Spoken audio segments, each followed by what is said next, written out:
E aí nós temos que olhar um pouquinho para o passado para compreender melhor o atual regramento dos consórcios públicos. Olhando para o passado, ou seja, pegando como marco divisório a Lei 11.107, de 6 de abril de 2005, o que ocorria antes, que tinha a denominação de consórcio, para alguns, consórcio de cooperação, alguns falavam até consórcio público, mas enfim, de consórcio administrativo ou consórcio de cooperação, às vezes você vai encontrar o próprio doutrinador escrever isso para diferenciar do consórcio público da lei, né, 11.107. Então, primeira constatação, a natureza jurídica era de um ato administrativo complexo. Isso é a definição de alguns. Né? Outros também chamavam de um negócio jurídico complexo. Tá?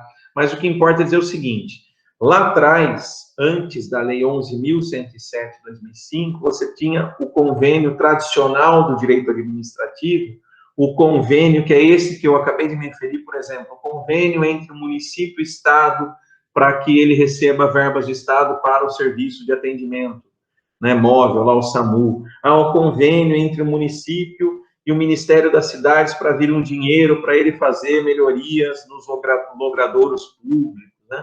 Há o dinheiro que vai se obter lá do Ministério da Saúde, né, por meio de convênio, né, ou por meio de um consórcio, como se falava antigamente, né, para se realizar determinados serviços administrativos. Então, eu estou falando isso por quê? Porque tanto o convênio de cooperação, né, que é aquele que tem a sua base no 106 da Lei 8.666, quanto esse consórcio administrativo, eles tinham uma mesma, né, basicamente uma mesma formatação. Era mero acordo de vontades, não se criava uma pessoa jurídica própria. E aí eu anoto, a legislação previa que o consórcio público só podia ser estabelecido, né, aqui tem um problema de concordância, por entes federativos da mesma espécie, estados e municípios. Com isso, a União não podia estabelecer o consórcio público apenas convênio. E por ser mero ato administrativo, não necessitava de autorização legislativa, por mais que em muitas constituições estaduais, em muitas leis orgânicas, os legisladores acabavam colocando isso, tá? Que o consórcio de cooperação, o consórcio administrativo dependia, assim como o convênio, de autorização legislativa. Se você for pesquisar isso é o dia a dia da minha função também, Poder Legislativo, você vai encontrar já a jurisprudência pacífica do STF e do Tribunal de Justiça do Estado de São Paulo, estamos falando daqui, né, sobre isso, ou seja, no sentido de se reconhecer que convênio e esses consórcios de administrativos ou consórcios anteriores à lei não dependiam de autorização legislativa, eles podiam ser firmados diretamente pelo Poder Executivo. E aí, finalmente, eu fecho essa primeira parte, né, daquilo que era a realidade do consórcio antes da lei de consórcios públicos. A doutrina entendia que o poder público tinha liberdade para adotar a forma de administração do consórcio que quisesse. Então, aí você poderia até mesmo criar, né, fazer a administração por um dos consorciados, ou até mesmo criar uma pessoa jurídica distinta, né? E aí, então, que você vai ter, em alguma medida, uma semelhança. Quer dizer, era um acordo de vontades com o convênio, era um acordo, assim como era um acordo de vontades o consórcio público, mas para si, por exemplo, era um consórcio público muito comum naquela época, pessoal, por exemplo, de pavimentação. Não sei se vocês já ouviram falar disso, consórcio público de pavimentação. O que era isso? Uma cidade se juntava com mais 2, 3, 4, 5 cidades vizinhas. Como era muito caro comprar aquela máquina Patrol, né, aquelas máquinas rolo de compressão do asfalto, enfim, como era muito caro comprar esse maquinário, então elas se juntavam, né, ali firmavam um consórcio e adquiriam esses bens, né, de forma conjunta para que eles fossem aí administrados e atendessem às necessidades de pavimentação das ruas dessas cidades aí próximas, né? E aí, então, se criava como um ajuste, meramente, sem personalidade jurídica. Podia criar personalidade jurídica? Podia, mas era uma opção, não era uma obrigação da lei, entendeu? E eram criados fundos, né, em cada município, para se aportar recursos para esse ajuste, para a compra dessas máquinas e tal. E aí dava uma confusão, pessoal. Até hoje você tem muitos questionamentos do Tribunal de Contas e órgãos de controle, muitas vezes na prestação de contas, na contabilidade, né? Era muito complicado isso. Mas, na prática, era isso antes da Lei 11.107. Depois da Lei 11.107, primeiro ponto, que é diametralmente oposto à realidade anterior, a natureza jurídica é de contrato administrativo para fazer nascer, né, esse consórcio público. Então, não é um ato administrativo complexo, ou como alguns falavam, um negócio jurídico administrativo complexo, mas é um contrato administrativo que precede, mas que faz nascer efetivamente depois a pessoa jurídica. E o artigo 3º prevê o consórcio público será constituído por contrato cuja celebração dependerá da prévia subscrição de protocolo de intenções. Daqui a pouco nós vamos falar das fases, ok? Mas é uma pessoa jurídica do tipo associação, se for de direito público, ou do tipo, né, entidade privada de interesse geral social, né, que é formada a partir, sim, de um contrato administrativo entre esses entes da federação. E esse contrato, por sua vez, no momento antes de firmar-se o contrato, tem aquilo que se chama protocolo de intenções. Daqui a pouco a gente vai abordar melhor. Mas guardem a primeira ideia. Pessoa jurídica, mas antecedida na sua formação de contrato administrativo. Segunda ideia, né, que é uma inovação trazida no regramento da Lei 11.107 de 2005. A União pode integrar o concurso público. Então, aqui se consertou aquela dúvida, aquela omissão que se tinha antes no regramento jurídico anterior, em que havia uma omissão, um silêncio a respeito da União Federal poder integrar consórcio público. E aí se previu, né, expressamente lá no artigo 1º, parágrafo 2º do próprio, né, artigo 1º, previsão expressa da União. E aí, como vocês sabem, a doutrina costuma denominar esses consórcios públicos em que a União participa com estados e até mesmo com municípios de consórcios públicos transfederativos ou interfederativos, né? Então, são aqueles em que você tem mais de um nível da federação participando.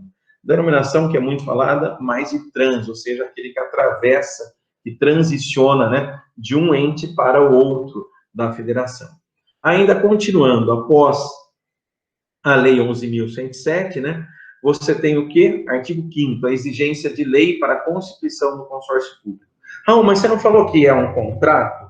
Pois é, gente, natureza híbrida, olha que bacana.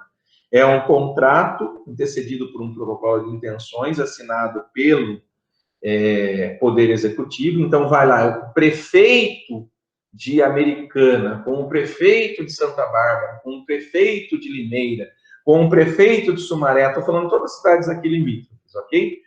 Se reúnem e assinam o mesmo protocolo de intenções, pessoal. Aliás, eu vou mostrar para vocês o consórcio público de vacinas, tá? Que eu analisei, inclusive analisei ontem por um parecer jurídico daqui, né?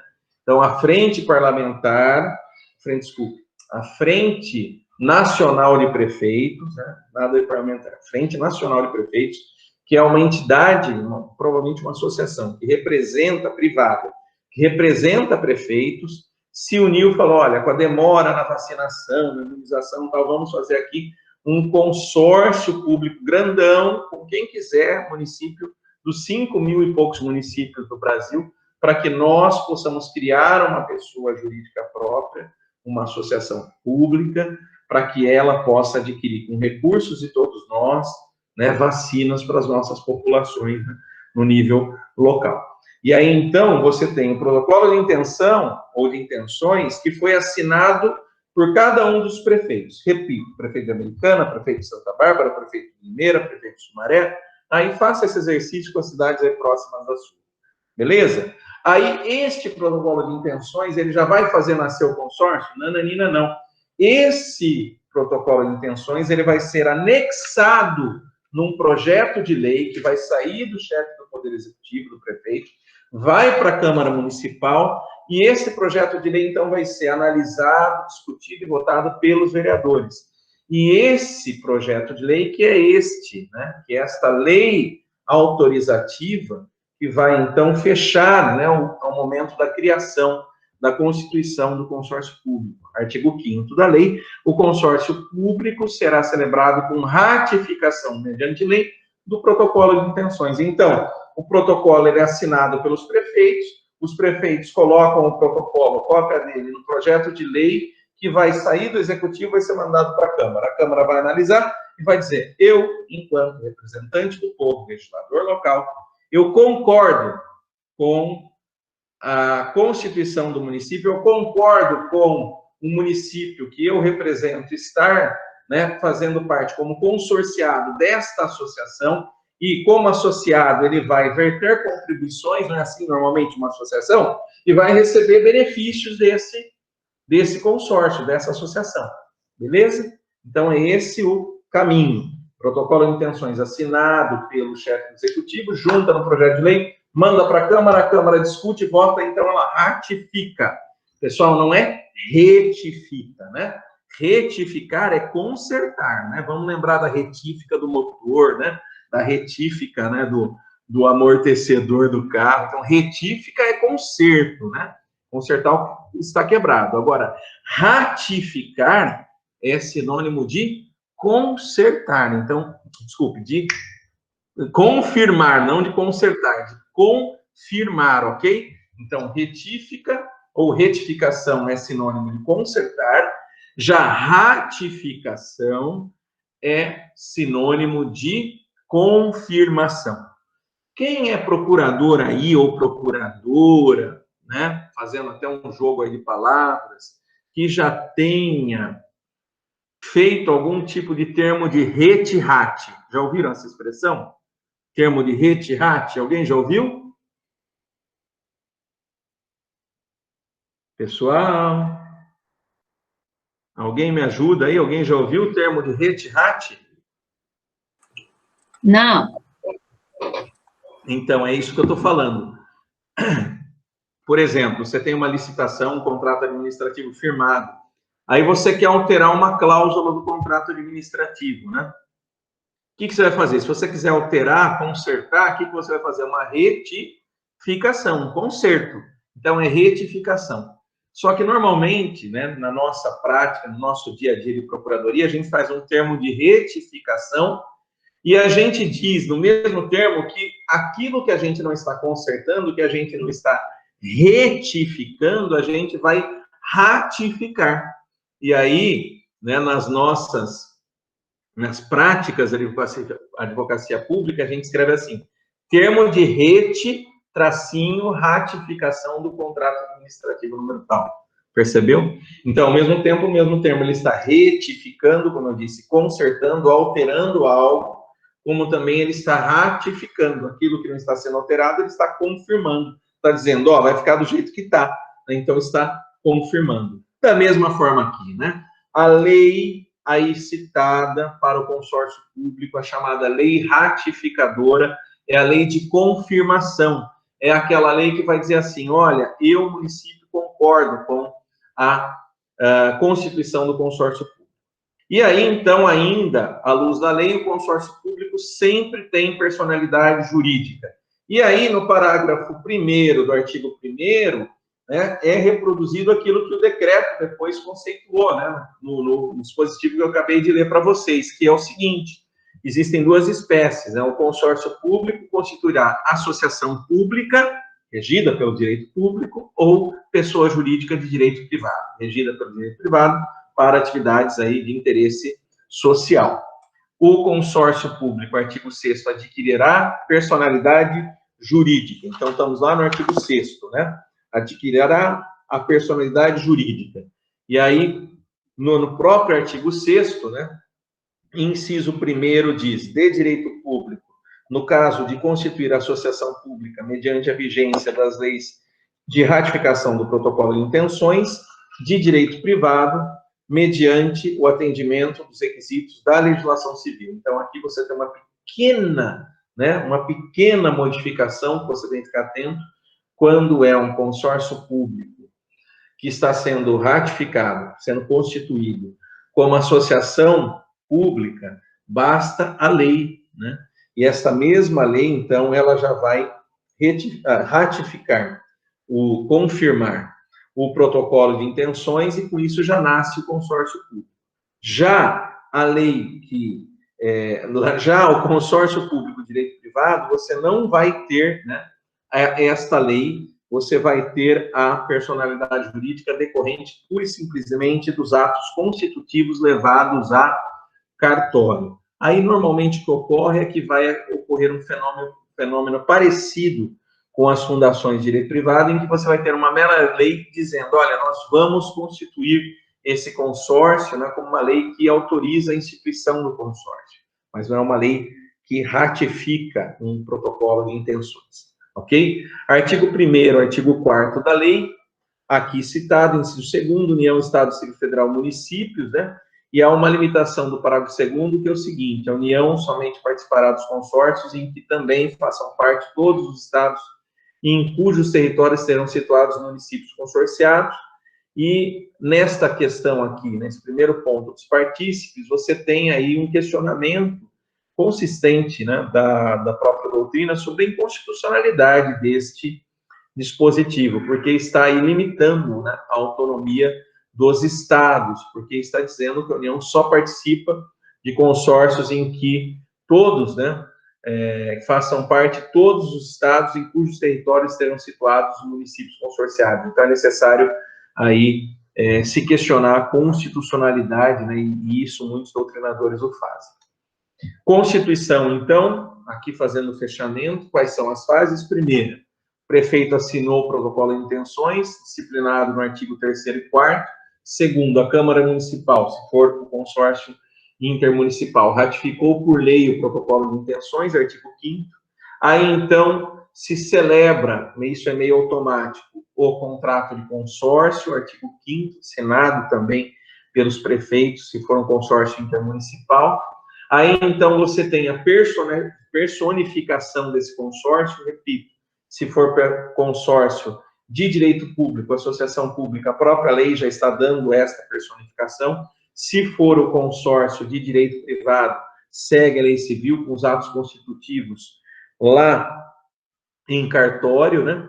Celebração, no momento posterior, artigo 8º, do contrato de rateio. O que é o contrato de rateio? Ratear é dividir, que é dividir a conta, quer dizer, como que nós, cada um dos entes consorciados, vamos aportar recursos para que este consórcio, enquanto pessoa jurídica própria, possa exercer as atividades em benefício de todos. E sexto, a celebração do contrato de programa, isso disciplinado mais ao final da lei, em que o legislador vai nos dizer o seguinte, o contrato de programa, ele vai definir, né, as obrigações que cada um dos entes da federação tem, né, com o consórcio público, no âmbito da gestão associada. Então, o contrato de rateio tem esse sentido de definir o que é de contribuição de cada um, e o contrato de programa, esta relação entre as obrigações do consorciado com o consórcio público, na realização, né, dos seus fins. Falando um pouquinho mais sobre o protocolo de intenções. A lei, ela define o protocolo de intenções como, entre aspas, aí, ó, tirando da lei, contrato preliminar, né, ou pré-contrato, isso no direito civil é muito comum, né, o pré-contrato, que depois ratificado pelos entes da federação e convertendo-se, portanto, no consórcio público, né? Tá certo aí que a redação dá a entender que a mera ratificação já faz isso, não é? Como nós vimos, existem essas fases, né? E aí, a própria lei, esse é o decreto, na verdade, a redação, né, do artigo 2º decreto. Aí, voltando à lei, né? A própria lei de consórcios públicos, lá nos incisos do artigo 4º, nos desfila, né, uma série de requisitos, de cláusulas necessárias que devem existir no protocolo de intenções, né? Então, temos aí a denominação, finalidade, prazo, duração e a sede do consórcio. Quem são os entes da federação consorciada? Vocês vão ver, normalmente eles vêm numa relação anexada, né? E assim por diante. E normas, aqui eu vou resumir para não se estender mais, normas a respeito da governança, né, da divisão aí de atribuições dentro do consórcio. Então, eu reproduzi aqui as cláusulas obrigatórias do consórcio público, tá? Segunda fase, como eu falei, a fase da ratificação, autorização legislativa e, né, no mesmo dispositivo, o contrato de consórcio. Então, você pela lei, ratifica o protocolo de intenções e aí já se caminha, né, para o contrato de consórcio. Então, nós temos aí no artigo 2º, né, a definição de ratificação como aprovação pelo ente da federação mediante lei do protocolo de intenções ou do ato de retirada do consórcio público, aí pelo princípio da simetria, tanto a entrada no consórcio público quanto a retirada depende aí dessa ratificação, dessa concordância do Poder Legislativo, do povo representado, né? E aí, no artigo 5º, nós temos o contrato de consórcio público, aí reforçado, que só vai ser celebrado se a lei assim concordar ou confirmar pela ratificação, né?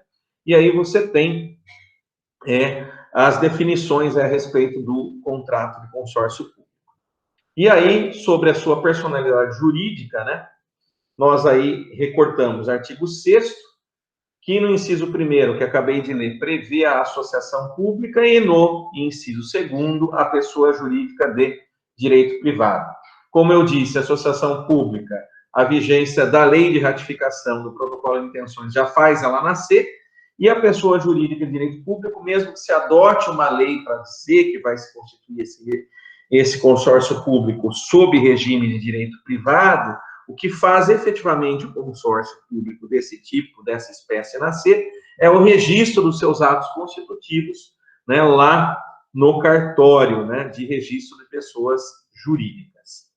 Contrato de rateio e contrato de programa, como eu já falei para você, ratear é dividir a conta, diz aí o decreto 6.017/2007, artigo 2º, 7, é o contrato por meio do qual os entes consorciados comprometem-se a fornecer recursos financeiros para a realização das despesas do consórcio público. Muitas vezes isso é definido já claramente, até na própria lei de ratificação, alguns consórcios aí socorrem, já dizendo, olha, eu, prefeito desse município, vou repassar ao consórcio tantos milhões de tais rubricas orçamentárias, aí coloca lá.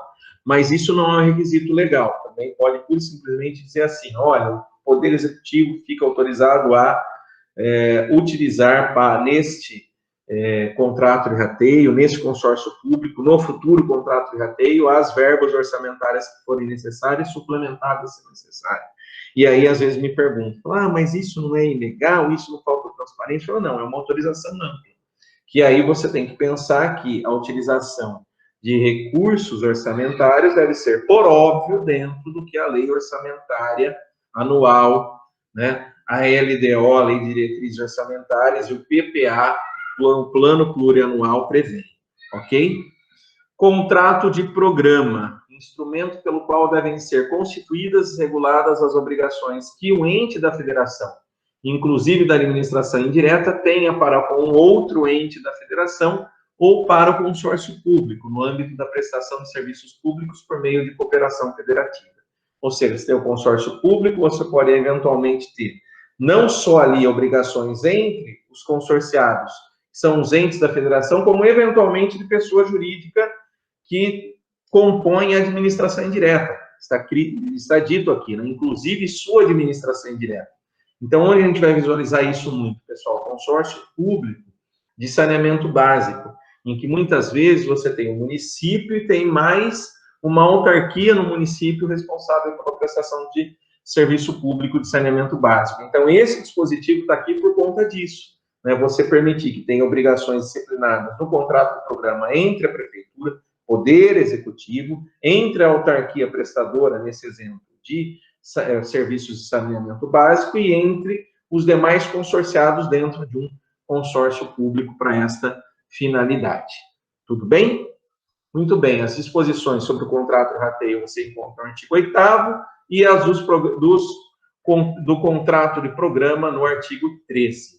Tá? Aí, para fechar a nossa conversa de hoje, nós temos que fazer aquela passagem por vários temas, né? Compreendendo como que incidem sobre essas espécies de consórcio. Primeira espécie de consórcio, consórcio de direito público, ou seja, associação pública. Primeira observação, a entidade que integra a administração indireta de todos os consorciados, é uma entidade, que integra a administração indireta de todos os consorciados. Por isso que alguns doutrinadores chamam isso de uma autarquia. É uma associação pública, por definição da lei, mas por definição doutrinária chamada de autarquia. Então, olha que interessante, né? O tema de autarquia, na sua classificação de espécies, vai ampliando. Nós vimos autarquia comum, autarquia de regime especial, autarquia do tipo agência reguladora, que nada mais é do que uma autarquia de regime especial, não é isso? Lembram disso? Nós falamos de fundação autárquica ou autarquia fundacional, e agora nós estamos falando do quê? De uma autarquia constituída por vários entes da federação, que por alguns doutrinadores é chamada de autarquia multifederativa, interfederativa, plurifederativa ou até transfederativa, quando há união, estados, municípios, diferentes níveis, né? Essa última. Então, você vai encontrar para todos os gostos essa denominação, tá bom? Autarquia multifederativa, ou seja, com vários entes da federação, interfederativa, entre eles, plurifederativa, muitos entes, e transfederativa, de um nível maior para os níveis menores, ou seja, passando de um para o outro. Essa é a ideia, né, da terminologia. De qualquer forma, use a expressão consórcio público de direito público ou consórcio público do tipo associação pública. Tudo bem?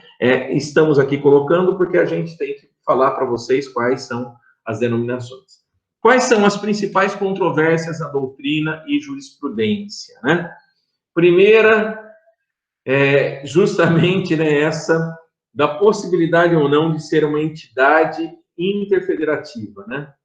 Então, você vai ter alguns doutrinadores, uma primeira corrente, entendendo que não pode, né, se considerar que é uma entidade interfederativa, porque você teria aí uma quebra da autonomia dos entes federativos, e a segunda corrente, que é a mais consistente, diante disso tudo que nós já aqui falamos sobre, principalmente os fundamentos constitucionais com o federalismo cooperativo, é que pode sim existir uma autarquia, por exemplo, transfederativa ou interfederativa, pois os fundamentos para isso são, né, o federalismo cooperativo, né, e a administração pública consensual.